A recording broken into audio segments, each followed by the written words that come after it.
Graça e a paz do Senhor Jesus, amém, meus queridos irmãos? Estamos aqui em mais um devocional. Hoje vamos compartilhar o capítulo 15 e o capítulo 16 do livro de Lucas. Bom, aqui temos muitas coisas que poderíamos compartilhar, mas eu selecionei algumas, que eu acredito que sejam mais poderosas. Bom, o verso 1 do capítulo 15 diz assim.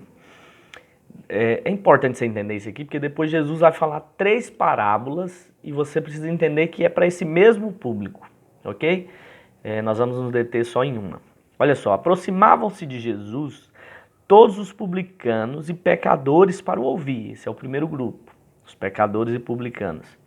E murmuravam os fariseus e os escribas, dizendo: Este recebe pecadores e come com eles. Então, o segundo grupo são os fariseus. Amém?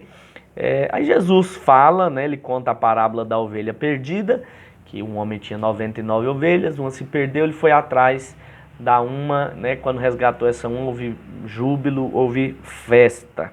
Amém? Depois ele fala sobre a dracma perdida, que eram 10, uma se perdeu, quando achou a uma perdida, houve muita alegria. E a outra parábola é a parábola do filho pródigo, E diz que um pai tinha 2 filhos, o mais moço pediu a parte da herança, foi, gastou tudo que tinha. Depois no verso 17 diz assim: caindo ele em si, disse: quantos trabalhadores do meu pai têm pão com fartura e eu aqui morro de fome? Então ele caiu em si. Essa é a primeira coisa que você precisa para voltar para a casa do pai.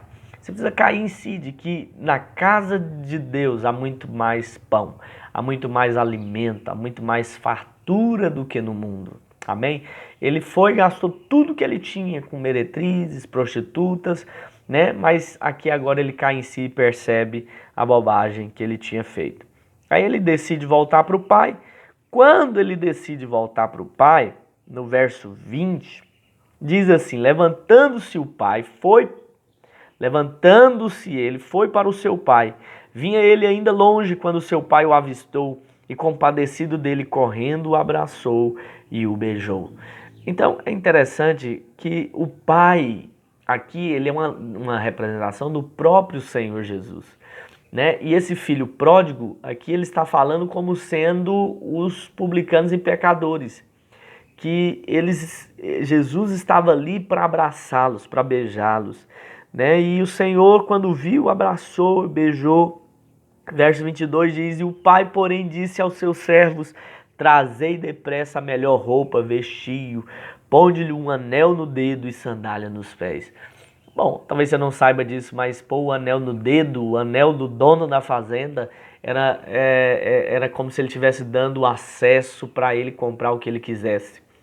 Quando ia num lugar para comprar algo, bastava mostrar o selo do anel, bastava mostrar o anel e tudo seria liberado. Então, veja só, o pai agora está aceitando ele de volta e é muita graça. Coloca uma roupa nova, põe anel no seu dedo e sandália nos seus pés, para que ele possa então agora endireitar-se nesse novo caminho. Aí fala mais, diz para trazer o novilho cevado, E para que comamos e regozijemos, porque esse meu filho estava morto, foi achado, estava perdido, estava morto e reviveu, estava perdido e foi achado.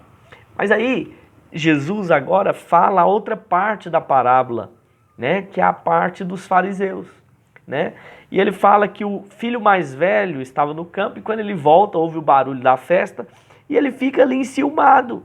Pergunta para um dos servos e aí fala, olha, seu irmão veio, seu pai colocou o anel no dedo dele, e matou o novilho cevado. Aí o menino começa a ficar indignado. Mas meu pai nunca me deu um cabrito sequer para eu comer com os meus amigos, Há tantos anos que eu vivo aqui sem jamais transgredir um mandamento.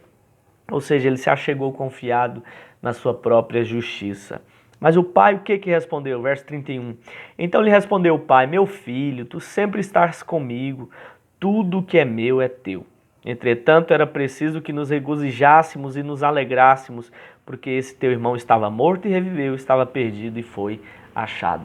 Então, aqui nós vemos dois tipos de pessoas, né, nesse texto, né, e que nós possamos ter um coração, né, de compreender que nós somos amados pelo nosso Pai, que Ele é aquele que coloca o anel no nosso dedo, nos dá vestes novas e calça os nossos pés com a melhor sandália. Amém, irmãos? No capítulo 16, temos um momento aqui que Jesus fala, né, sobre a administração, sobre os administradores. Uns são fiéis e outros não. Aí no verso 10 diz: quem é fiel no pouco, também é fiel no muito. Quem é injusto no pouco, também é injusto no muito. Se, pois, não vos tornardes fiéis na aplicação das riquezas de origem injusta, quem vos confiará a verdadeira riqueza? Então o Senhor está falando aqui uma mensagem que é para nós. Muita gente, eu já ouvi falar, quando eu estiver no muito, eu vou ser fiel, eu vou dar meu dízimo, eu vou dar minha oferta, eu vou fazer isso, eu vou fazer aquilo. Mas se você não é fiel, meu querido, no pouco, você não vai ser fiel no muito. Isso é um princípio. E aí no verso 11 diz: se você não é fiel na aplicação das riquezas de origem justas, ou seja, que esse é o dinheiro natural que nós temos hoje, como que o Senhor vai nos confiar, né, as verdadeiras riquezas? Como? É uma pergunta que ele está fazendo. Se você não consegue ser fiel no pouco, naquilo que é injusto, como que o Senhor vai confiar na sua mão aquilo que são as riquezas, né, mais importantes, né, na nossa vida? Amém? E a última parte aqui, é uma pergunta que às vezes a maioria das pessoas me fazem: pastor, como que vai ser a vida depois da morte? Né? Existe isso? Como que vai ser? As pessoas podem voltar? Como que é isso? Né? E aqui no capítulo 19, perdão, a partir do versículo 19, Jesus começa a abordar sobre a história do rico e do mendigo, que é Lázaro. Não é uma parábola, nós sabemos disso porque Jesus menciona nomes, menciona o nome de Lázaro, ou seja, uma história que de fato aconteceu. Amém? E aí diz que ambos estavam ali, né? Ambos morreram. E verso 22 diz: aconteceu morrer o mendigo e ser levado pelos anjos para o seio de Abraão. Morreu também o rico e foi sepultado. No inferno, estando em tormentos, levantou os olhos e viu ao longe Abraão e Lázaro no seu seio. Então, clamando, disse: Pai Abraão, tem misericórdia de mim, manda Lázaro que molhe em água a ponta do dedo e me refresque a língua, porque estou atormentado nessa chama.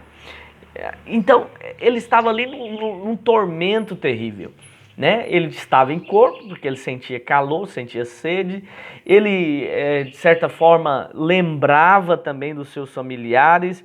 Você vai ver ali que ele lembrou de Lázaro. Depois ele pede para Abraão: não, manda alguém lá, né, para testemunhar para os meus parentes. Ou seja, ele lembrava, ele estava consciente, né, do que ele era, de como ele era, né? E aí Abraão expressa para ele falando: não tem mais jeito, filho, não tem como você voltar. Se os teus parentes não ouvem, né, aqueles que estão lá, os profetas que são enviados, não vão ouvir aqueles que estão aqui.